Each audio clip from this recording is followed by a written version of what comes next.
I think it would be smart. Okay. Well, I want to start right at the address, the from address. Because that's important to who he is, that's who this is coming from.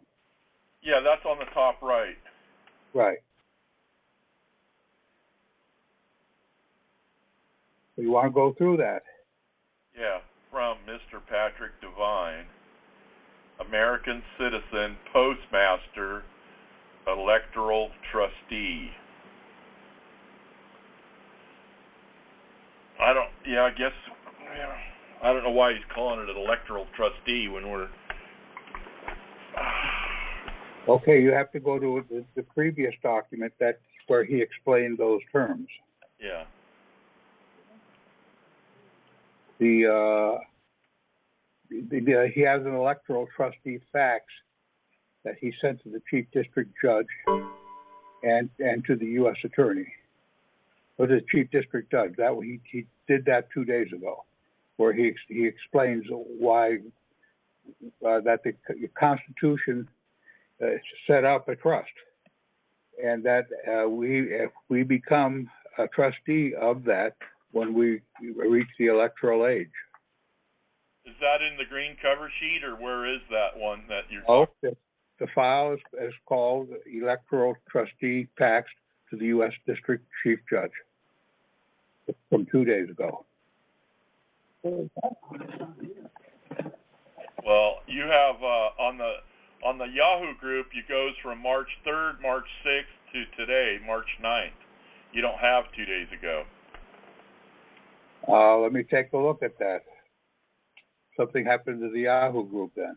Yeah. Because I've had things happen to other websites today too. Yeah, because that's when, as soon as you mentioned that, I'm like, well, where's that? It's not there. I'm at the Yahoo group, and it's March 9th, 10:30 a.m., March 6th, and March 3rd. Well, March 6th is cross-action court filing example. We've all obviously posted many in between March 1st and right now. Between March 6th and right now, right. So it's not there.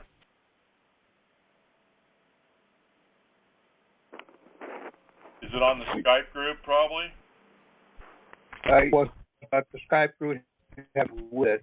You may or may not have got. Well, that. Yeah, but you can't download it unless Patrick has his computer on. Right.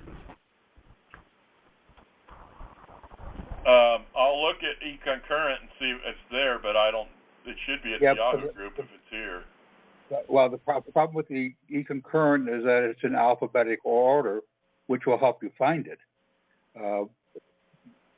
What's it called again? It's a letter to the judge, you said? Let me get it. Electoral Trustee Fax to the U.S. District Chief Judge, .doc. And you're right, I'm on there, and it's showing. Well, let me do the. Did you say tax or task? Fax. It's not posted, Tom. Send a fax. Fax. Pardon? Okay, I got you. Fax. F-A-X. Right. Okay. Yeah, I'm looking at the Yahoo group, and you're right. Everything is missing between March 6th and today, except for that one file. Yeah. So we'll have to figure out what happened. Man, we talked about that today with some other people. Wow. So basically, make a long story short, I sent my documents in last night, and they wasn't all there. That's what I just found out. Right. Well, they are in the backup. However, the backup right now doesn't have a sort and date order. And it may take me a day or so to get that going, especially if it looks like the Yahoo group just basically lost a whole bunch of files. Wow. Yeah, that's because it's neo, like neo-Nazi. Yeah. Okay. Let me look at a previous. That's why that guy was named Neo in the Matrix. Neo means new. I know, but that It was a regular. The Yahoo group was a regular group, and then it turned into a Neo group. Well, yes, they did that because they did a new interface. Neo also means one. Okay, the previous directory, we last posted in it in October 27 of 15, so that's not showing the problem. So it looks like a whole bunch of stuff has gotten rid of between March 6th and today. Yeah. Now I could get them all back up there, but I can't read it if I don't. I could read the other one, but we could read today's document, but we can't look at the other one. Well, let me pull it up and I'll read the other one.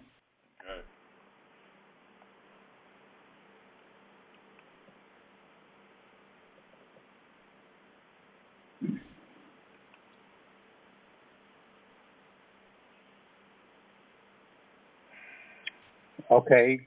This is a fax. So let me get it so I can see the whole thing.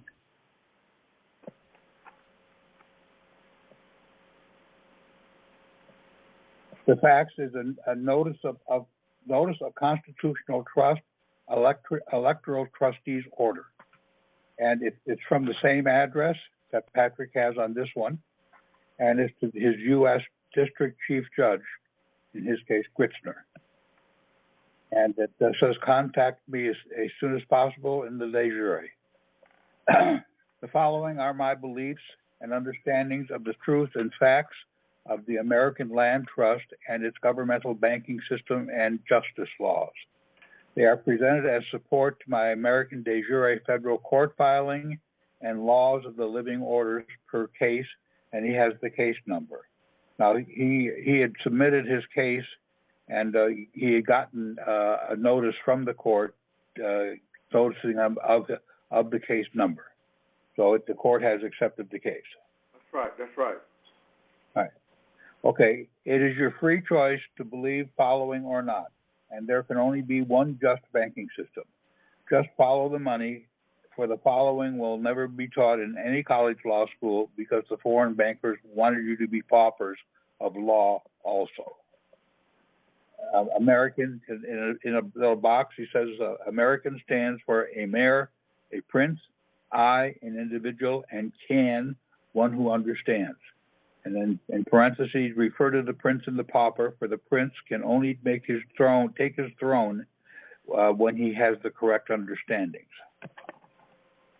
And he actually, in that, he had a typo in thrones, but you can fix that. The constitutional phrase, we the people, are the trustees of the Land Trust, as identified in the Declaration of Independence.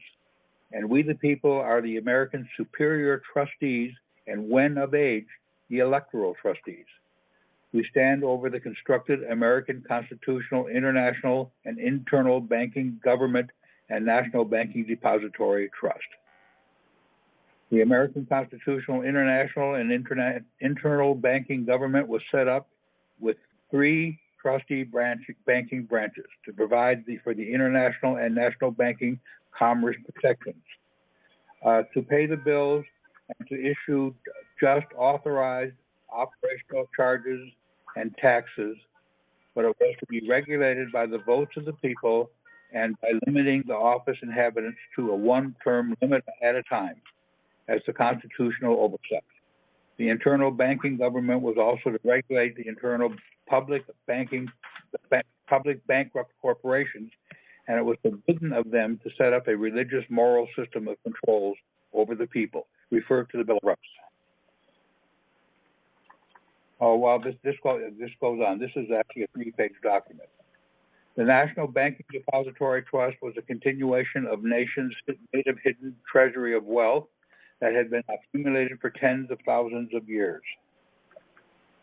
The Depository Trust was to belong to the people as their inheritance, and to access it required the approval of the 3 constructed trustee officers of the National Banking Depository Trust: the Attorney General as the Just Exchange Trustee, the Secretary of the Treasury as the Treasury Accessing Trustee, and the Postmaster General as the Delivery Trustee.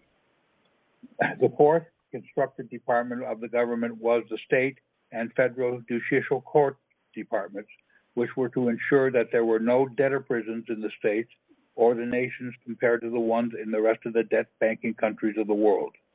The debts here were to be processed through courts of justice by way of the prosecuting justice attorney to the three depository trustees. Only those that caused actual harm or damage were to be sent to prison. And scroll up. Our American National Banking Trust Enforcement Inspector Generals, individual investigative agents, also stand over the constitutional governmental departments, and they will be called upon to inspect and prosecute any governmental banking department for foreign insurrection, identity theft, continued foreign and fraudulent implied voluntary servitude, and foreign banking usury frauds using their bank acceptances and trade acceptances against our American National Bank and Trust signature released letters of credit and deposited assets that are being held in off-budget and or offshore Mortmain holding assurance accounts as the collateral source for their monetary bonding, hirings, and profits. Then double jeopardy changing the people for additional unjust profits in their so-called constructive charitable trusts or banking trusts, as they are able to claim beneficial ownership and exempt status from having to pay the share of income taxes. And then he lists here the Internal Revenue Inspector General, Treasury Inspector General, Social Security Inspector General, Justice Department Inspector General, and the U.S. attorneys, Post Office Inspector General, FBI for just and unjust banking, trust banking frauds, and CID, Criminal Investigation Division of the IRS, tax and revenue frauds, and even Interpol, the international banking frauds. But the foreign bankers were very unhappy with the American independent banking system, so they constructed the American Internal Civil War to get both the states and the national constitutional banking governments into being in fraudulent debt to the foreign bankers. As no real assets were ever turned over, only letters of credit that were deposited, and then liens were written by the bankers to issue bonds out to the people to, in the end result, make the payment of their original debt by their labor. In order to make this function, the foreign bankers Stop. Okay. Tom. I will. If the people on the call can't read that damn document by themselves, you don't need to read it to them, okay? They can go and have a 5-year-old read it to them, okay? You don't need to do it on the call.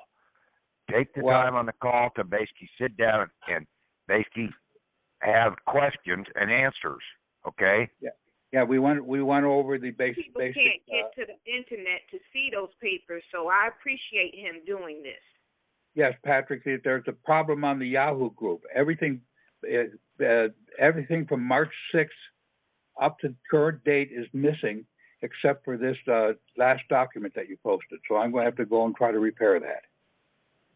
It just simply got deleted. Yahoo. What, off the internet?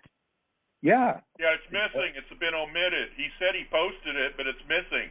That No, thing is heavy duty. That sounds like another Declaration of Independence too. So what I'm going to have to do is go to my e-concurrent backup and fix it so that people can look at it in reverse date order. Right now they can look at it in alphabetical order, but not reverse date order. So that's why I was going through that, because that document was key to understanding this document.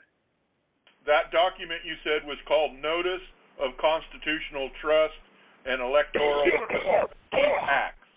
Is that correct? No. For the fourth time. The file name is Electoral Trustee Fax to U.S. District Chief Judge ... Okay, U.S. District Chief Judge.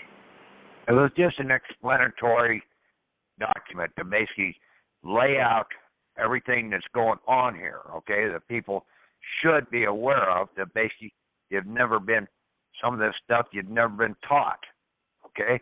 And you've never taken the time to sit down and figure out how the banking system in this country works. Right. Okay?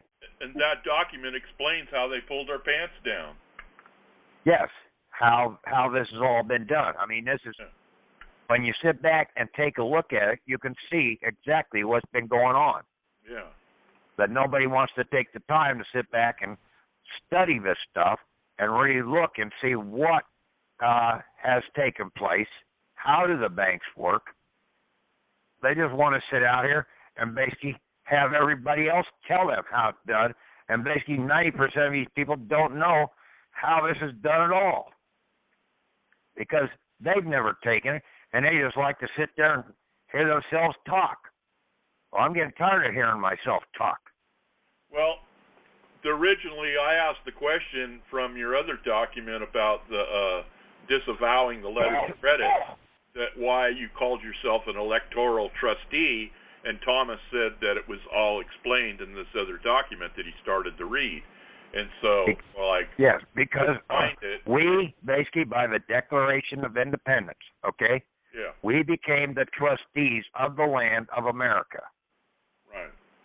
Okay, so everything out here has to have somebody, and see, Adam was the trustee of Earth. That's why he was made. He was made the custodian, the trustee, the caretaker. That's what a trustee is, a caretaker. We came from the earth. We're going back to the earth, okay? Now, when we come of age, we are an electoral trustee, one who has the right to vote, can veto and cancel something out, too, over the government. The government was a creation of ours, okay? It just didn't all of a sudden create itself and then turn around and do all this. It can't create anything. It's constructed. It can only build things. But we, the people, with our spirit in place as our Godhead, we can create. And people need to knock off all this happy horse shit about Yahweh this and Yahweh that, because they don't even know what the shit's going on there. I get so sick and tired of seeing this out there. Everybody's talking about this hocus pocus God out there coming down and saving their ass. I've told you all along, there ain't no person like that. It's you. You're the only one that can take care of yourself. It's your beliefs and understanding. That's your God.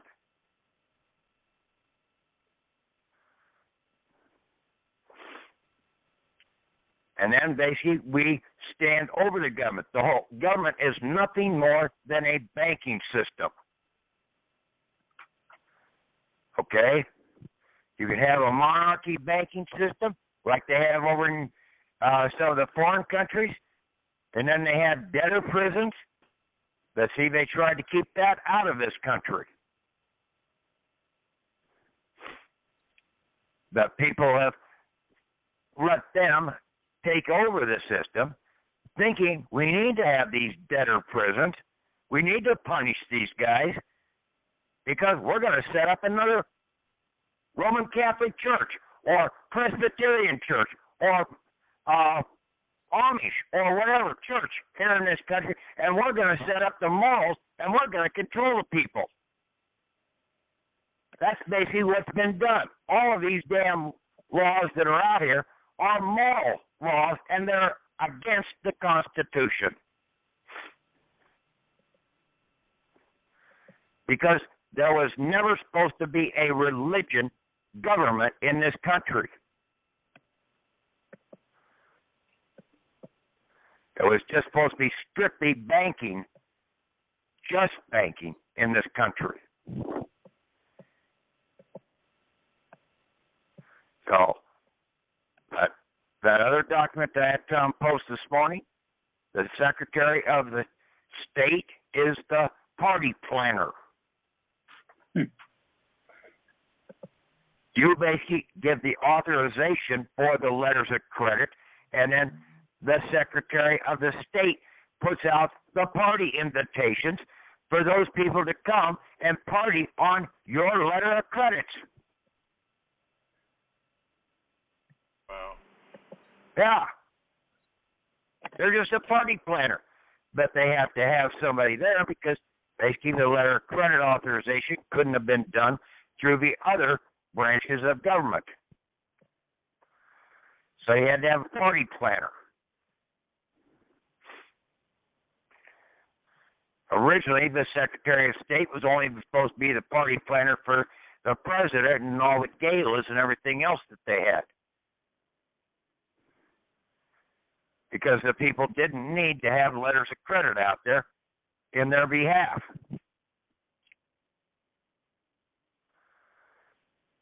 Yeah, well said. The Secret Service works for the Secretary of the State, and they are over the enterprise financial management system, and basically that is where they track all of the letters of credit. And then at your state level, your Secretary of State there controls all of your state letters of credit, planning the parties that they're going to hold over you. Now, they're out there partying on your behalf. You gave them a letter of credit, said, here, come to the party.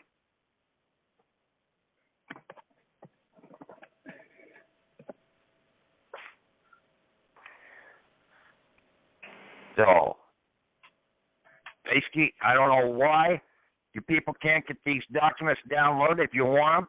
Basically, when they get up there, try and get them downloaded. Okay? Most of you people ought to be sitting there waiting for anything new to come out. But you should be almost out of the system right now, too. Because, yeah, sooner or later, the whole thing may shut down. That's for sure. So, That. I'm going to back off here. I'll let you, Tom, go ahead and you guys can continue your reading cycle if you want to, okay? Have a good night. Hey, Tom, why don't you just spend the time and post it instead of reading it? In fact, I just found that we were looking at the thing wrong.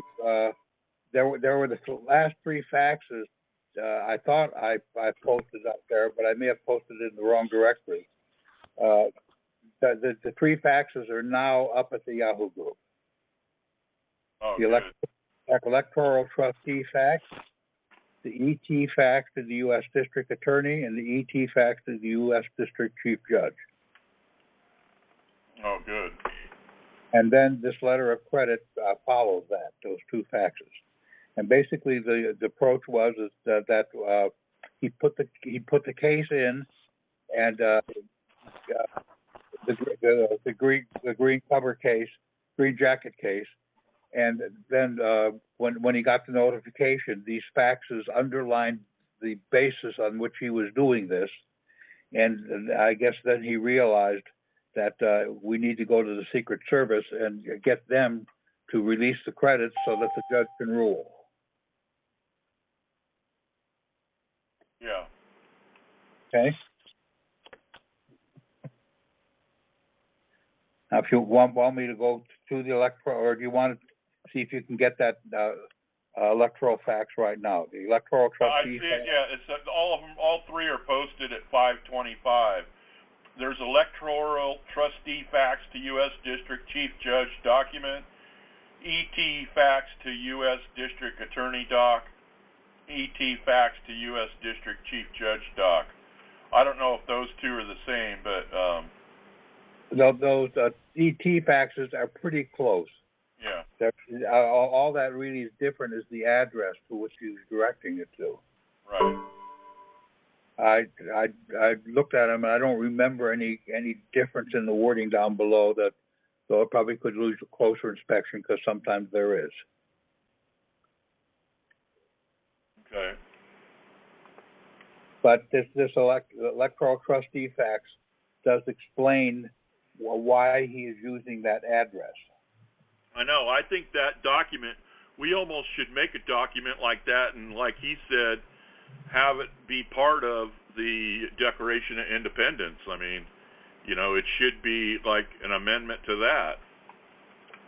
Well, when he's sending it in, following the acceptance of the case, it really is an addendum rather than an amendment. Yeah, that's what I mean. Right. Yeah, that's a good way to say it. Right. But when you submit stuff to the court in certain cases, it just gets added to the file. Yeah. And like he expects us to be out of the system, and it's like, like I gotta run around and do jobs and get stuff, and I'm doing as much as I can to stay on here. I can't spend all day on it. I gotta. Right, but I mean, this is getting this done. It just got downloaded, and we have to understand it. And when you can't really study when you're late at night and you're tired and sore and whatever. Well, it was my mistake that you didn't see these 3 other documents that came out yesterday. Yeah, that's no problem. We know things happen, Thomas. I'm not blaming anybody. It's nice that we noticed they weren't there, and I'm glad I asked the question about the address so that you could explain it. Right. And that's why I wanted to start with the address, so that you understood how we are coming into this, what our position. So that address has a whole lot of things in there that, he's just coming from the Republic of Iowa, and he's a postmaster using the EIN of his 9-digit zip code.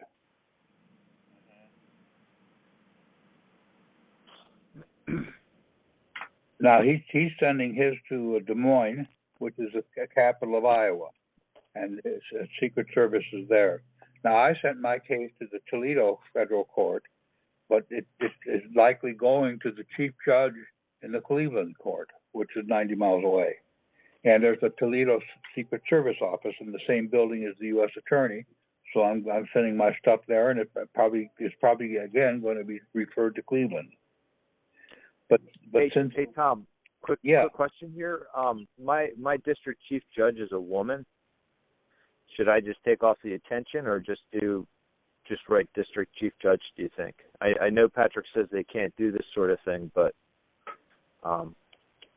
I would not raise that issue. The chief judge? No, yes. The chief judge is a woman?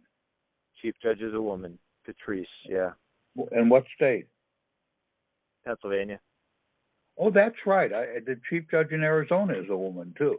Mm-hmm. I looked that up at one point.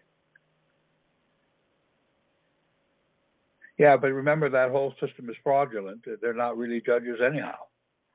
Yeah, I don't know. I think what I'm going to do is just take the attention off and just say we'll just assume that they have a lawful occupant of that chief judge office. Right. So have, let's just hope that they would, well, it's only a problem if they don't, go in our favor. So. Okay. But as Patrick described it, those 3 faxes that he has goes into detail, making sure they understand that we understand what the banking system is. Yeah. And I think this kind of says, do I need to come into open court and testify to this on the record? Well, I suspect that there will never be any testifying, because they want this as a sealed case where nobody knows. Mm-hmm. Yeah, and just sending this, it looks like you know what the hell you're talking about, and you can word it a couple different ways because it's in the filing now. It's presented a slightly different way in this fax, and you're more than happy to tell the world if they're not going to listen. Right.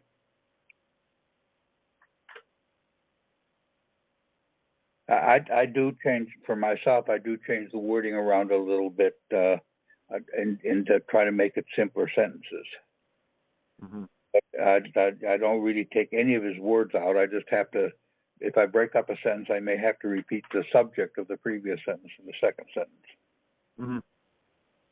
You can't just call it the thing. Right. Or the thing we was just talking about. Right. The whole pronoun problem. I hate pronouns. And he glanced at you. Mm. Okay. You have any questions? Now, my So question. do you think? So how do you get rid of pronouns when you're saying he or they or him or whatever? That's what you're talking about, right? Well, then you say the judge, or you say the book, or you say the bank. And then sometimes you have to do the hereinafter known as. It's something real short. I've done that a couple of times in his document when you repeat the long phrase several times. Right, so there can't be a presumption. Right. I got it. Or that they can't get lost in all the words. Yeah, they don't really like pronouns either, I remember. Right. Well, that's basically how I got on my pronoun kick, was the doing legal documents and trying to figure out who's what. Yeah.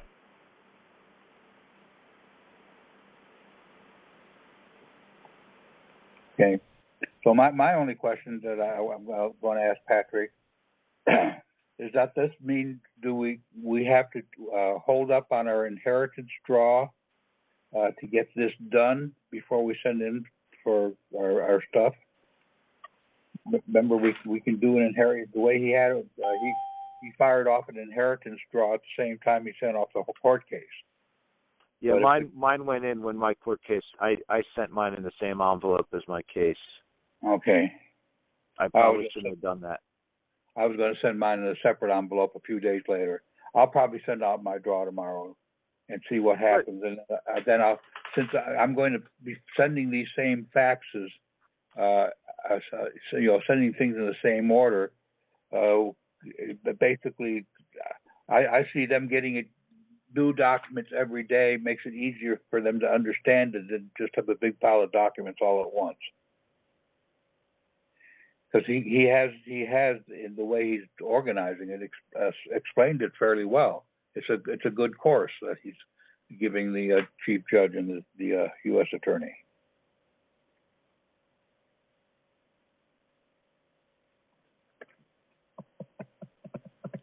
So I didn't particularly have any problems with this letters of credit, revoking the letters of credit. I do want to go back, and he's talked about the early statute banking laws, and I want to go back and actually find the ones that he's mentioned. He said you can go through the first volume of statutes and search for insolvency, and you'll come up with the basic banking statutes. Yeah, basically the whole nation's insolvent because we don't have real money. We have debt, Babylonian debt money. Well, but the use of insolvency wasn't over that issue at the time, because they didn't have the debt money at that time. They had the money based on national credit, which they were trying to get back to. And the insolvency was when you had a debt and you couldn't pay it off, the Treasury was supposed to pay it off. So they were talking about insolvent people, not insolvent country. So that you approach the three trustees to have them write off your debt from your birth inheritance.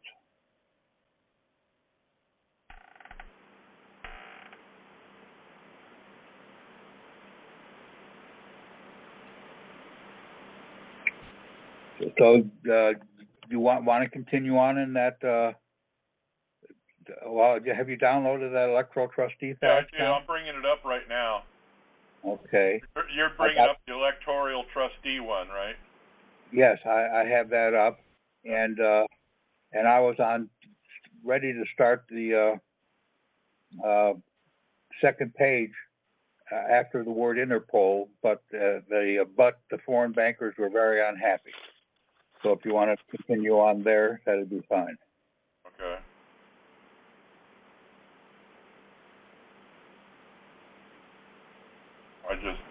I'm bringing it up right now. Yeah, basically, there's some people here I'm talking to about this, and what I do is I have them read the document out loud to me, and then they will ask the question, "What does this mean? What does that mean?" And I usually then point them back to an earlier document. Oh, and yeah. That way, I'm not spoon feeding them. They ask the questions. I'm not spoon feeding them. I know, but you have to see the document, like Patrick said. You have to see it. Yeah. Like this is an addendum to the Declaration of Independence, like he's saying. He's explaining it, what they're supposed to happen. Yeah, okay. So you're on page 2 of 6. Yeah. Well, actually, the document is actually only 2 of 3. There were attachments to it that make it 6. Oh, okay. So you're going to start at the American National Banking Depository Trust was a continuation of the nation's. Well, but the foreign, but the foreign bankers were very unhappy with the American independent banking system, so they constructed the American Internal Civil War to get the states and national constitutional banking governments into being in fraudulent debt to the foreign bankers. As no real assets were ever turned over, only letters of credit that were deposited, and then liens were written by the bankers to issue bonds to the people with the end result to make the payment of the original debt by their labor. Now that sentence I have to really think about.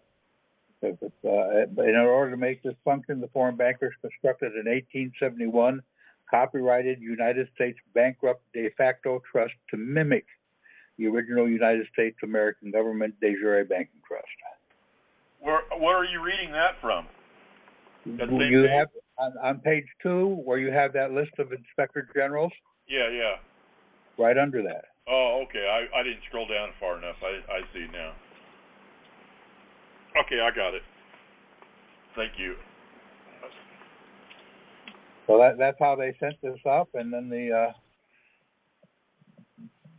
basically the next paragraph goes into how it just kept gradually changing until we got where we are. Thomas, this what you're reading did you post that on the site just now? Yes, I posted it on the site right now. It's Electoral Trustee Fax to U.S. District Chief Judge. Okay. It's the third one down. I see it now. Is that Drew? And get the 2 other faxes, which he sent off yesterday. Yeah, it's the first and second ones down. Yeah. Thank you, Tom. Okay.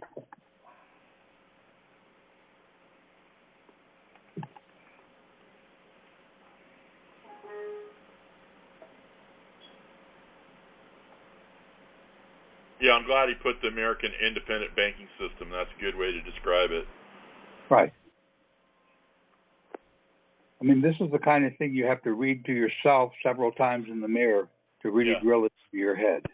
Yep. But he has laid it out. Sometimes I would phrase a sentence slightly different, but I really wouldn't change the meaning of what he has in here. No real assets were ever turned over. Only letters of credit were deposited, and then liens were written on the bankers. Wow. This is like... Boom, boom, boom.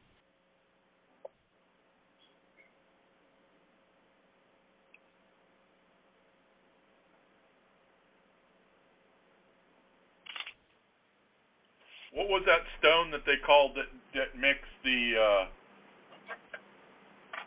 different languages, or the hieroglyphics, or the Rosetta Stone? This the is like Rosetta Stone. Rosetta Stone of the American banking history. Yeah, the Rosetta Stone. Yes, and that's a good way of putting it, because it shows that even though we think we have the same language, but because of the use of the words, it's actually a different language. Yeah. And that's why he pounds on the definition so much, is that we have to learn these other uses. While we say something, they have their own definitions, and if we don't know it, we're screwed.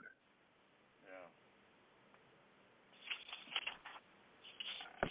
So when you're going and you're doing this, aren't you bringing your own law with you? What do you mean? You're reverting back to the Constitution. Well, you're bringing the protections under the Constitution, for sure. Right.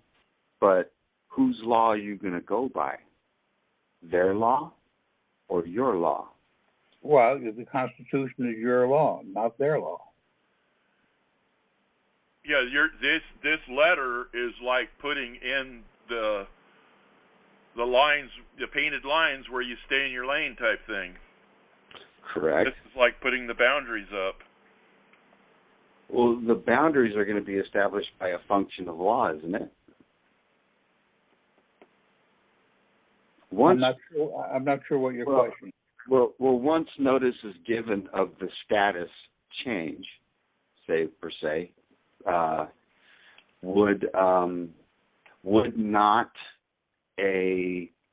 you've given notice of this status change, I would imagine, and within 72 hours, somebody should be visiting you to asking you some questions, right? I should be visiting you, asking some questions, make sure you know what you're talking about, then picking up the document you're surrendering, and then help you get access to the funds.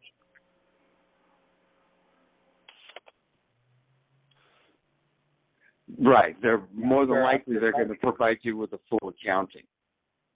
Yes, okay. Because we've asked for the full forensic accounting. Right. So, okay. Have you thought about? Well, I don't know. It's kind of a curveball, maybe. Thought about providing them with legal title by nature over the thing, vessel. I don't know what you mean. Well, we retain the equitable title, and we give them right now. They hold legal title by characteristic. Okay, if we were to grant them legal title by nature, it's going to elevate them. It's not going to take anything away from you, because if we're talking about a thing here, it allows the two trustees that Patrick is talking about to do what they need to do. While you still retain equitable title. I think you're just trying to reverse the process to them, and I think we're undoing the process, and they're going to be floating out to sea when it's done. I didn't follow that. I'm sorry. No, you're trying to reverse the titles, but I think basically that we're no longer letting the titles be split. The titles are ours. There's going to be a combination. You know, when I believe from my experience regarding the 98, I think that action, that function that you're doing with, at least with the Internal Revenue Service, right, is one of the things that needs to be done. This has things that we don't even really maybe comprehend that's going on in the background. Yes. You follow? And that's what each one of the documents Patrick explores that keeps unraveling it for us. Right. I like his work. I like his work. The more that I read it, the more it's starting to sink in and make sense. So it's diabolical almost. You know what I mean?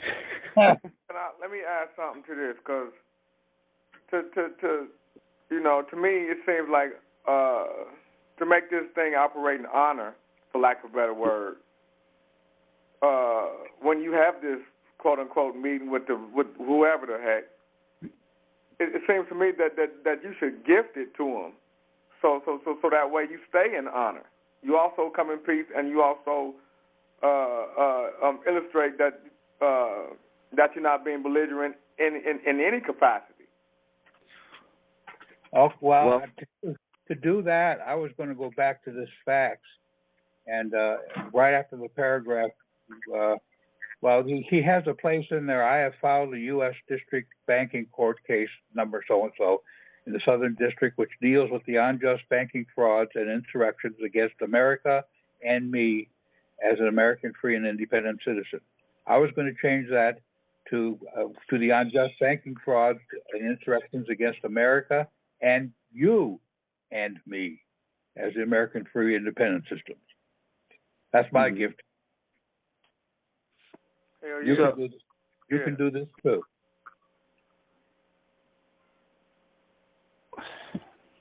We know that they appear to be frauds. I don't know, reading some of Patrick's stuff, it's pretty the burden of proof to prove fraud is much greater than, say, like mistaken identity. You follow what I'm saying? So, and this is only just friendly.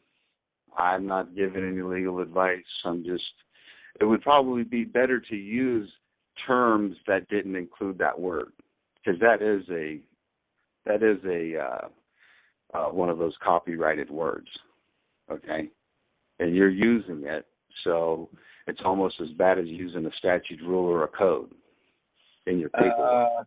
Well, then I'd like to hear Patrick's understanding of people saying copyrighted words so you can't use them. I don't think you can copyright a word. I didn't say you can't use them. I didn't say you can't use them. You can use them, but at your own peril. Why? Where did they get the copyright? Whatever copyright they get by infringement and illegal representation.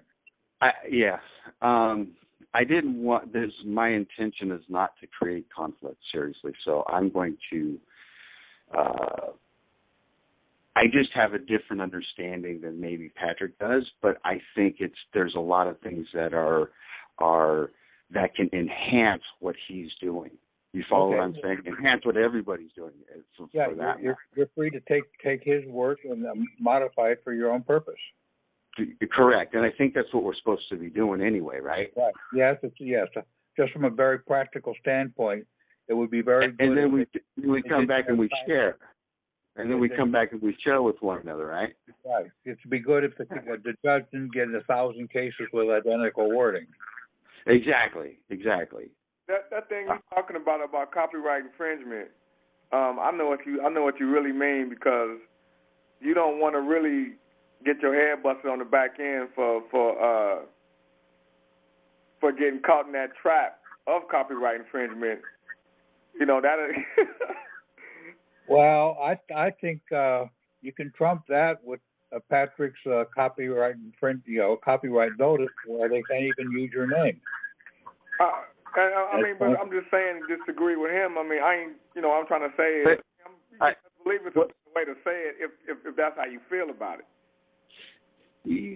So, man, that's a fine line for anything you might do, because everything got a copyright on it. I don't care if it's Little Miss Muffet. So I mean, that's tough, man. I got a question. How do you take the liability away if in fact, let's just say, for example, it is something like that, copyright infringement? How do you take the liability away from yourself and put it back in their ballpark? Let's let this gentleman talk, and I'm sure Patrick's open-minded enough to weigh some new information. Maybe he's not heard it before, so I would like to hear what this gentleman has to say.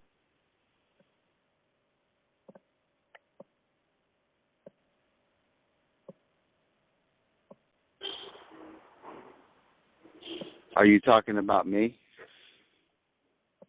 I think so. I think so. The only way you can really kill what you're talking about is by putting a disclaimer somewhere in the document, man. If you really feel like that, Well, that's we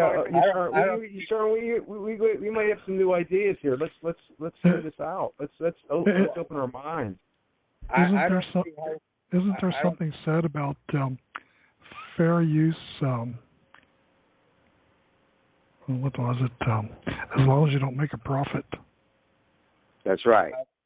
This is for stuff in a library if you use minimal stuff. But I would like to see how the copyright issue is even an issue in what we're doing. Where's the copyright fraud? Where's the copyright violation? That's easy, Tommy. Using stuff like the 14th Amendment, all these stuff we use, the Declaration of Independence. That's all copyright fraud right there, or copyright infringement, for lack of a better word. Who infringed? We by reading it? No, not by reading it, but by putting it in this document, handing it to them. That's what he's getting at. But I thought all public laws and documents were public domain. That's true, but at the end of the day, Last time I checked, ain't we trying to reach them in their private capacity? Right. Well, in you other have words, to bring the law into the court. You have to bring your law into the court, and that's what you're doing. That's right. Nobody can deny the 14th Patrick, Amendment. I think Patrick is doing this. Okay? I think Patrick, when he's talking about no bar card, carry-in attorneys, this is basically he's almost asking for an ex parte meeting. Okay? Yeah, and he's also barring the people who want to play copyright, too. That's right, but it's not going to stop them from trying. It's not going to stop them from trying. The difference between the two law forms is that he's already put in the notice that they're not allowed to put anything on. Right. Yeah. If they can't get in the door, how are they going to speak? Oh, they can get it. They can get in the door because if it has to go out into the public to be settled, it's going to have to be settled publicly. No, it don't. No, it don't. It's the whatever. If there's a complainant, if there's somebody adverse party per se, and it's going to get settled on the public side. If this is a sealed case, I bet you it doesn't. If it's a sealed, now we're talking about a whole. That's another term that is proper. You want absolutely to be sealed. Okay. It's still, even though that they seal it, it's still not going to stop them from doing what they want to do. Anybody could put a notice in, okay, anytime they want to, okay, sealed or not sealed. They can still put a notice in. But that notice that they put in will be handled publicly, but you will already have handled it privately in chambers. You follow what I'm saying? And it'll be handled publicly, and the guy on the public side is going to get, the short end of the stick, so to speak. Okay? It's a twofold thing. IRS is full of cases that they drop that they never wanted to have word out in public. They lose many, many cases, and the moment they look like they're on the losing track, they drop the case. They don't want a public judgment. That I didn't know. I'm pretty sure that's what's going to happen here. Yeah. So is it still standing that you're going to be giving or appointing 2 trustees, or maybe even 3? We're not appointing them; they're already there. Right, they're already there, but you have to appoint them. Yes, the U.S. trustee and the public trustee, right? You have to appoint them, correct? We're not really appointing them; we're asking them to perform their actions.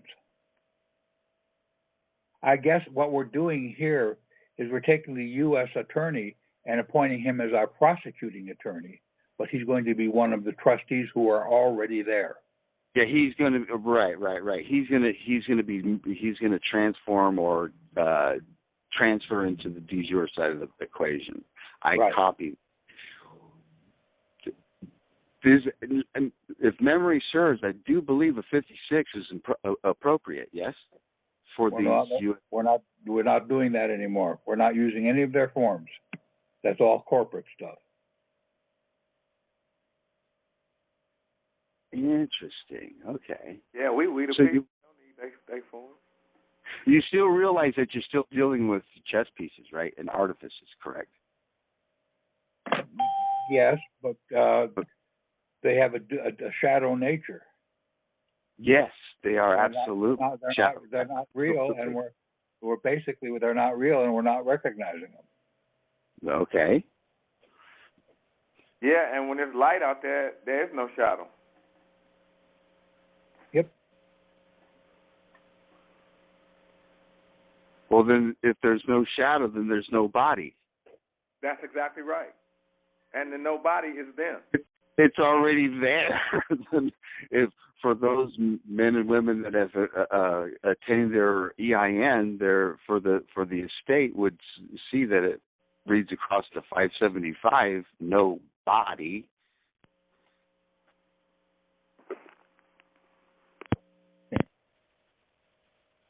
Yes, no.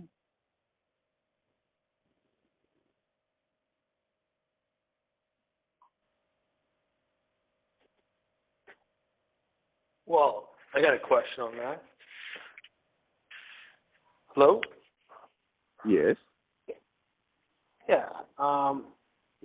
Wouldn't the EIN just be a sub-chartered corporate entity of the IRS, which is... Not if you're thinking about it in banking terms. Not if you're thinking about it in banking terms. Like having several titles within a company. You can be the president and you can be the chief research scientist. And then the IRS is a British corporation, and we don't like their British codes or banking laws, so it's kind of like, is there another way? Because if it's Internal Revenue Service, they're just providing a service. Well, Patrick at one point felt we had to release all our EINs, and he really hasn't explored to explain the complete logic of why they are valid persons now. Except I think what he's saying is that yes, they were slaves, and we're releasing them as slaves, but then we're hiring them back as non-slaves to perform our functions, not the slave. I think the only one that's really going to be the slave, of all the shadow titles that are out there, the one that's going to be the slave, or maybe two, is going to be the Social Security number and the driver's license. Well, those aren't slaves. Those are actually just contracts run off the account number, because the Social Security number it does not set up an entity. It's simply a routing number as part of a bank. Social Security number is in the infant's name.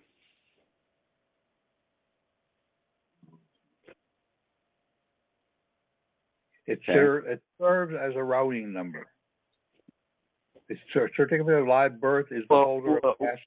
Then what's the purpose of the EIN? I thought once you got the EIN that the EIN for the estate, that the Social Security number is no longer being used. It's done. No, yeah. What you do is you kill the right, but basically you kill the use of it.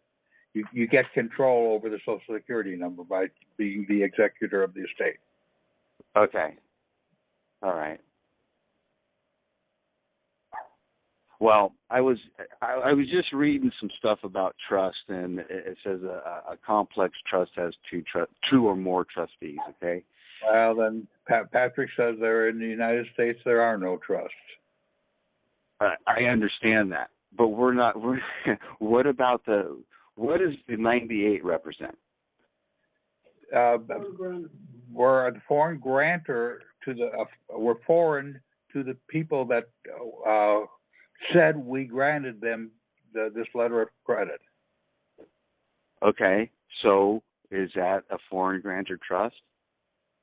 Yes, makes us tax exempt in their standing, and also it even reads. It doesn't say anything. It reads on the IRM code, IRC, whatever the heck that is, that it can be a foreign trust, a foreign grantor trust, blah blah blah blah blah blah. But a domestic trust is someone that could be supervised by the judges and that's if you work within their corporate law, but we're using it just as a way of identifying us as the grantor and ultimate beneficiary. So then I'm to understand then or comprehend that there are no trusts on the de facto side of the equation.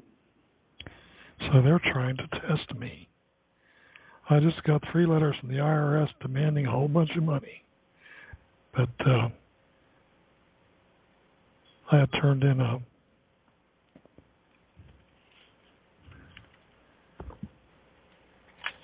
what? A revocable letter of credit back in the beginning of December of last year.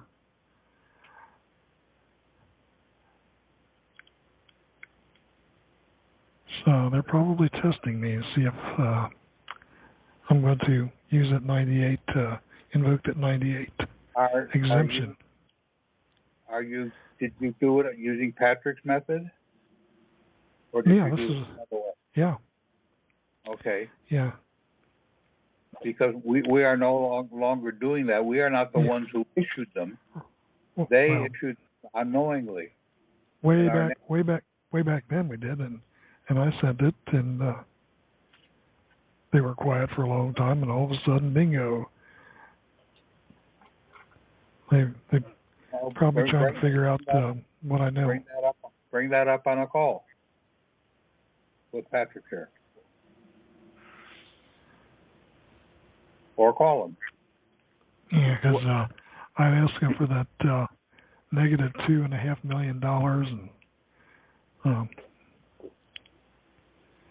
yep, there's a letter of credit and affidavit against the issuer and grantor's Social Security Welfare Promissory Note with the Foreign Charter U.S.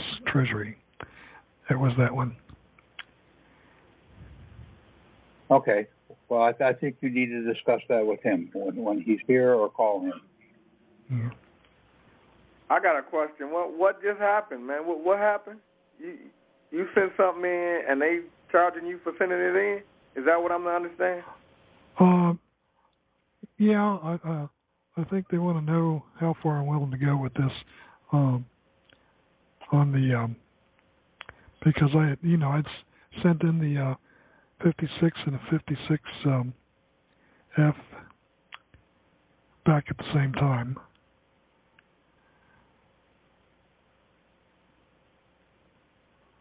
So what does it say? Are they charging you money, or are they just asking you questions? Oh yeah, they're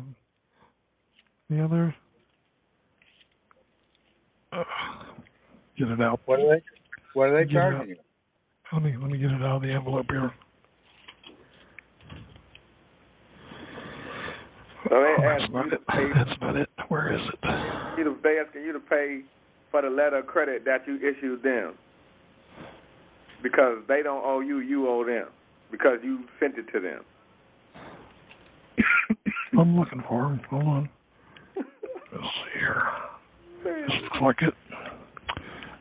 looks like it. Yeah. So they're basically amount due charging immediately you for sending them money.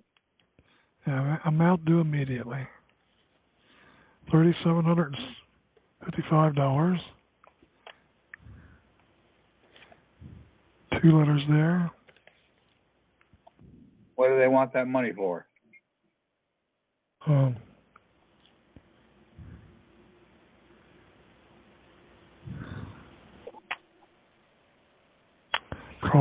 One of it was because I don't file, and the other is $16,370.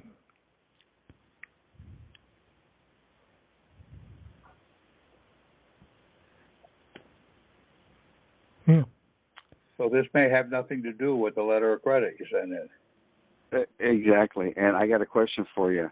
How do you feel about receiving these letters from the IRS? Are you anxious? Are you nervous? Are you calm? No. What's your I haven't gotten any of these letters for a long time, because I haven't filed since 1990. I don't want to put my name on a contract with them.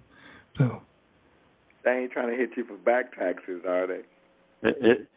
No. So do you have an EIN and a foreign grantor trust and all that? Yeah. You do? Is it so it's a -6 or -7? Oh, the 98 number? Yeah. It's -7. -7? Right. Okay. So that is a proper 98 number then. If it's -6, it's improper? No, 6 and 7 are proper. Oh, okay. I mean, you asked like you knew something about it. I mean, I'm only getting my information off the IRS, the IRC, whatever that is. You're tax exempt, brother, man. Yeah, they sent me a letter. What's the date on this? February 23rd. I got it. We received one of the following items from you. or your authorized representative were working on your account. Well, I guess I have to assume it was because of this letter they got in December, but they're just answering. They're just answering me in February. They want an additional 45 days. But okay. Then they hit me. Then they hit me with these other things. Go ahead, I Tom. had a situation like that. Previously, I was working with some people who were doing 1099As to buy cars. Yeah. And I got a letter, and I can't even remember what the letter actually said, but I suggested to them that I tell them, I don't understand your letter. Could you please explain to me what the problem is? So I sent that in. And every 45 days, I got another letter saying they needed 45 days. Yeah. And then after 2 years, they dropped it. I thought they dropped it too, but all they do is put it on hold till they find a fresh set of balls to send against you. Well, that's because you have the tax problem out there. I didn't have a tax problem. Okay. So that is it an actual bill? Yeah. Oh. Well, but just file mistaken identity. Exercise your option to discharge it. Yep. That's what I would do. Look, if you don't do nothing, they can come back even on a foreign estate and assess a penalty. Okay, so not to say that's a big deal, but you want to stay in good relations with these people. Okay. They are not the enemy. Okay. Well, right now we're concentrating on getting the whole thing, but our documents, we do have documents of paying the bill out of our estate through the Social Security number. If you use my understanding is if you use the Social Security number after you get the EIN, you defeat the EIN. You what? You defeat the EIN. You don't use the Social Security number with the dashes. You use it without the dashes as an account number. Okay. Right, and then you use your last name first, and then first middle. Yeah, I dropped that. The middle. I like to just roll around with one name. It's kind of cool. Me too. You know what I mean? Oh, it's kind of cool. Oh, my gosh. It's kind of cool. Oh, okay, well. If you want to know why, you got to ask me why, right? Do you already know, or do you want me to tell you? It's really simple. They don't have jurisdiction over the single name. And only give it once. They didn't catch it, that's their problem, not yours. Okay. They will never use it because they can't. How do you know they don't have jurisdiction over a single name? Just because? Well, what do they always ask you for? It's always in threes, right? Yeah. Come on, think about it. I mean, I'm not, and that wasn't a dispersionary comment, really, or it wasn't. I meant. I know, but if you're given a name, why aren't you using it? That's what makes you think that I'm not. Oh, right, but I only have one name, though. Right. Okay, just like Jesus, Noah, Abraham, just one name. Okay. Okay. Only Father has jurisdiction over that. Okay. So can we get back to the documents here? Is there anything else we want to do with these documents here besides getting them in and making sure we have them all and reading them?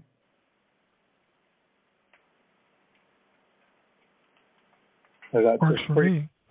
Pretty clear to me that I know what to do. As I'm going through and comparing it, I may have minor questions, which I'll either ask Patrick, and if I ask him, I'll post it in the Skype group what the answer is. That's what I usually do. If I find out something from him, I post it in the Skype group. I think I have something to point out here. I'm doing this filing. It's a joint filing with my wife and I. But from what I remember, an elector is a man, correct? I believe that a woman can also get her account too, and she's well, yeah, she's not really that active in the system, but I think for the rest of the faxes and all, they have to just come from me, because she's on the case. She signed the case, right. But like with the Secret Service deal, we'll send her Social Security card in too, because she's on the case, and they'll take custody of it. Basically, Patrick's idea of the biblical context, you serve as her protector. So exactly. You're allowed to be in there and help manage the case for her. It's your job. Okay. And then this constitutional trust electors fax. I missed the part. It's the front page says 1 of 6, and then the other ones say 2 of 3 and 3 of 3. Are there 3 attachments to this? Yes, there are attachments to it. What are they? Well, you probably need to read the document, but I think it goes into the case. I'd have to go back and look at it. Okay, so it's in there. Good. I just missed it. Sorry. Okay. And a little bit on the elector is the only one that has the capacity to carry a charge. Okay. Okay.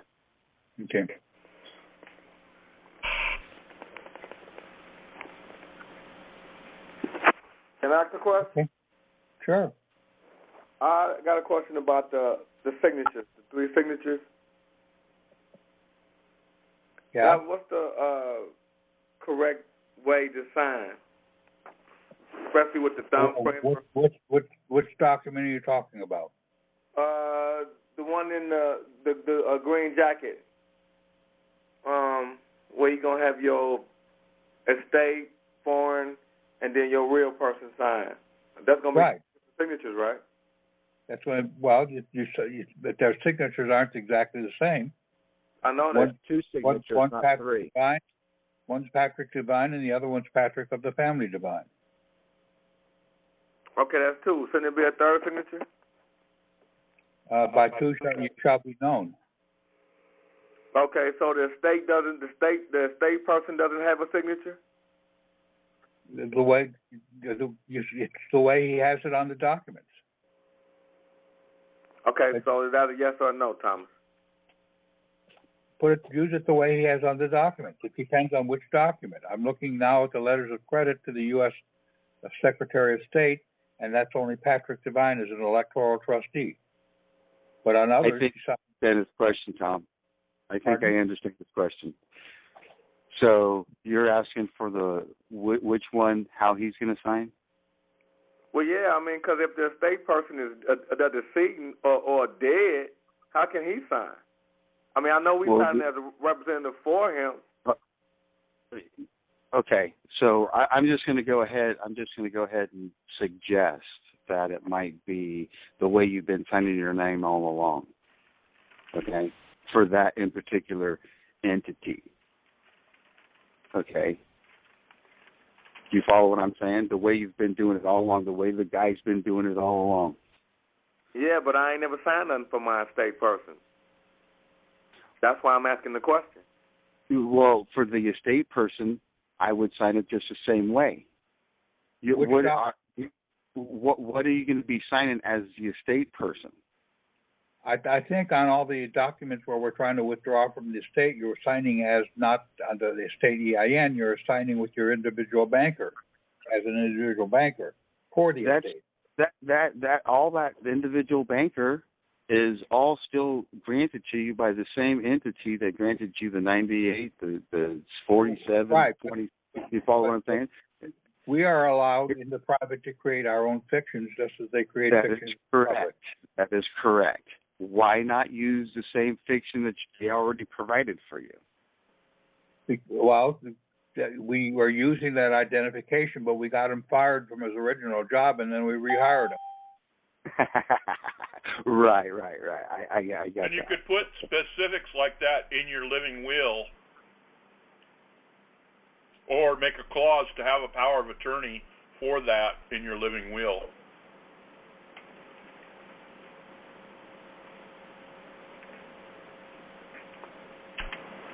I do have a question on the foreign grantor trust, the 98. Okay, and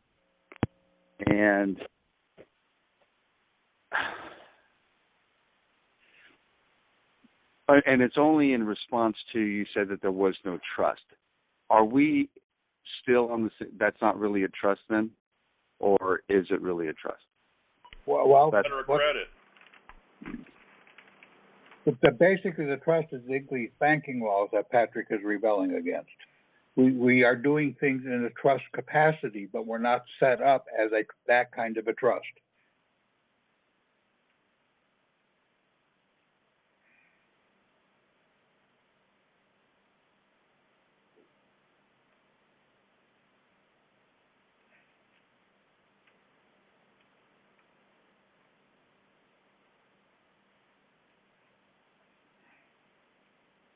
And when you say that kind of a trust, you're meaning like a domestic trust, I take it?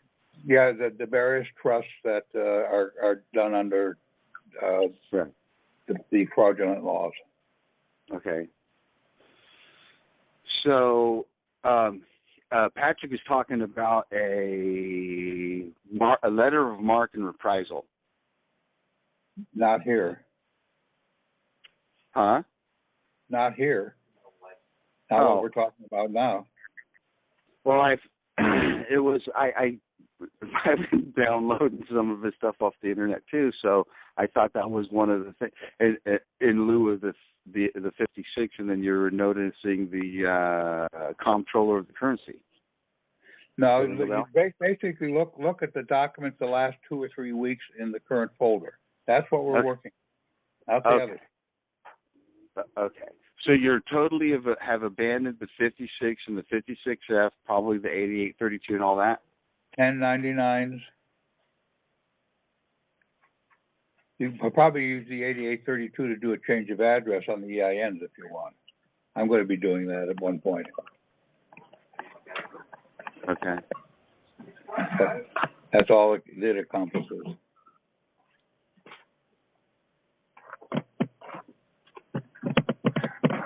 Okay? Okay. If we have further questions, we can ask them in the Skype group as we go along with it.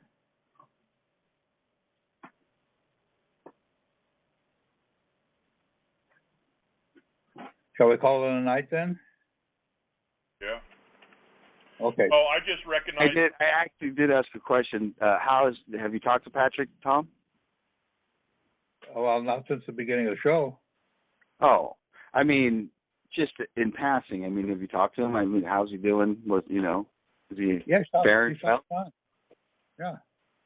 Oh, good. That's all I was asking. I think part of it is, and I can understand it, he actually feels more comfortable working by himself and just producing the stuff. And I think he's having a tendency not to want to participate in the calls unless the questions are really pressing. If people haven't read the documents, then everybody's just sitting around in the grandstand, so watching the performers down on the field. Right. Well, maybe I'll just, he left his phone number. Maybe I'll give him a call and I can touch bases with him. Okay, that way. Very good. Because I think it would be, I'd like to brainstorm with that man. He's very, very wise man. Yes, he is. So thank you, Tom. Okay, you're welcome. I'll see you guys then. Okay.